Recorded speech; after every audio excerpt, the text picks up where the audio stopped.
Cher Arnaud, merci d'être parmi nous ce matin.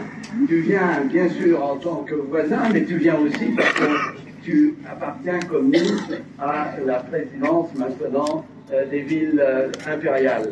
Et je suis très heureux que tu sois là avec nous ce matin. Mon colonel, mesdames et messieurs, chers collègues du conseil municipal, chers tous, merci d'être là ce matin pour effectivement une restauration qui est plus que symbolique et qui marque l'histoire de notre ville. L'Aigle, voilà de clocher en clocher jusqu'au tour de Notre-Dame. Aujourd'hui, porté de grue en grue, avec prudence et vigilance, il reprend sa place sur sa stèle dédiée à Maison Lafitte. Tout comme la légende du banni ostracisé à Sainte-Hélène, la saga de cette statue est une épopée marquée par une nuit funeste d'il y a 50 ans où elle rencontra son destin tragique, brisé. La restauration est d'abord née de la détermination de Béatrice Vivien, que je tiens à remercier, maire adjoint à la culture, qui en dépit des jalousies, nées des frustrations, des fonctions perdues et des sarcasmes, n'a pas ménagé ses efforts pour extraire les dépouilles de la statue brisée des catacombes des caves du Nord, où, oubliée, elle reposait languissante d'espoir de retrouver la lumière d'Austerlitz. Être déterminé ne suffisait pas. Encore fallait-il trouver la main experte de l'artiste. Je veux ici nommer Claire Ternésien, qui avait déjà restauré mon ami Voltaire, qui nous salue chaque jour à l'entrée de la mairie. Être déterminé ne suffisait pas à achever la mission, il fallait trouver le nerf de la guerre. Merci à Pierre Bédier, président du conseil départemental, qui a pris en charge 65% du coût de la restauration. C'est pas mal, et c'est même très bien. Une restauration en appelle une autre. Je salue la restauration de la place par l'ASP, où nous sommes aujourd'hui. Je rappelle que la structure de la place où nous sommes représente la Légion d'honneur, où convergent en signe d'hommage les avenues des batailles de Napoléon, Toulon, les Pyramides, Marengo, Austerlitz, Wagram, la Moskva, Dresde, Hautzen, Champaubert, Montmirail, Brienne et Sainte-Hélène pour l'exil.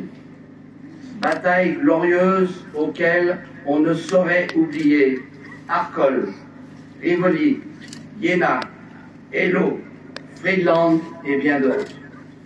Une question se pose. Bonaparte était-il l'agresseur? De 1792 à 1815, en 23 ans, la France a dû faire face à 7 coalitions à l'initiative des monarchies européennes, fort inquiètes pour leur survie en raison de la République française, de ses idées émancipatrices de liberté. L'Autriche-Hongrie, la Prusse et surtout la perfide Albion fomentent sans relâche ces coalitions pour abattre cette France républicaine dangereuse. Tyrans, descendez au tombeau. Jamais pays ne subit autant contre lui que la France pendant 23 ans, de 1792 à 1815.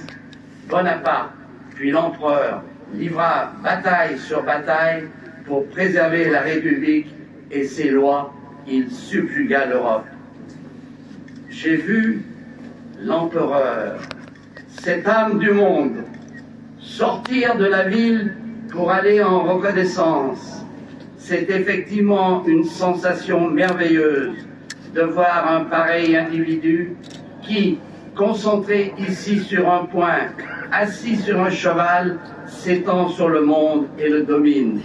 Lettre de Hegel, l'auteur de la phénoménologie de l'esprit, à son fidèle ami Nitzmayer, 13 octobre 1806, Jena. Goethe lui-même déclare après son audience avec Napoléon à Erfurt le 2 octobre 1808 « Ich will gern gestehen » je dois volontiers avouer que dans ma vie, je n'ai rien vécu de plus haut et de plus réjouissant que d'être debout face à l'empereur des Français. Chef de guerre, âme du monde à cheval, Napoléon gardait la tête froide. Il rappelle que le cœur d'un homme d'État doit être dans sa tête. Il ajoutait « Les règlements sont faits pour les soldats, non pour les guerriers ». Il savait qu'il existe deux puissances au monde, le sabre et l'esprit. À la longue, dit-il, le sabre est toujours vaincu par l'esprit. Je ne vous citerai pas ces paroles sur les femmes, nos chères compagnes. Cela pourrait nous donner des idées. À ce titre, disons qu'il était corse et de son temps. Chef d'État, la France lui doit nombre de ses institutions qui ont certes évolué depuis plus de 2 siècles, mais elles sont toujours au cœur de l'État. Les préfets et sous-préfets, le Conseil d'État, la Cour de cassation, la Cour des comptes, les codes civils et pénals, les grandes écoles, l'université, le baccalauréat, les Juifs reçoivent leur patronyme, la France, le franc germinal, la Banque de France, la paix religieuse, la liberté du culte, l'encouragement de l'industrie nationale, l'interdiction de faire descendre les enfants dans les mines, la numérotation des routes, voilà les fondements d'un État moderne. Il gouverne en politique avisée, les yeux grands ouverts sur la nature humaine et sur sa mission. Gouverner par un parti, c'est se mettre tôt ou tard dans sa dépendance. On ne m'y prendra pas, je suis national.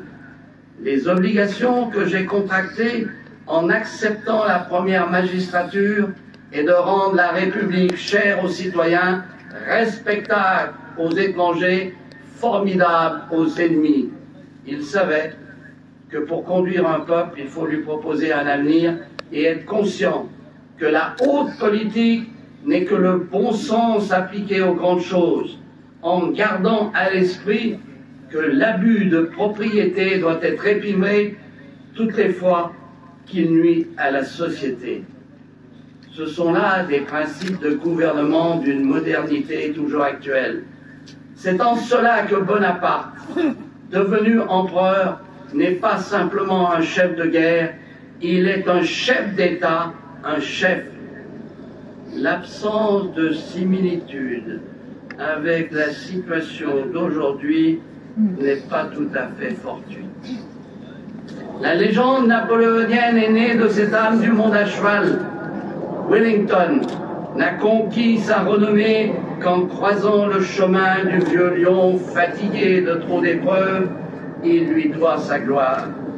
La turpitude anglaise, en exilant l'empereur déchu, paye lourdement sa vindicte. L'envol de la légende de l'aigle est désormais éternel. Vive la France! Vive la France!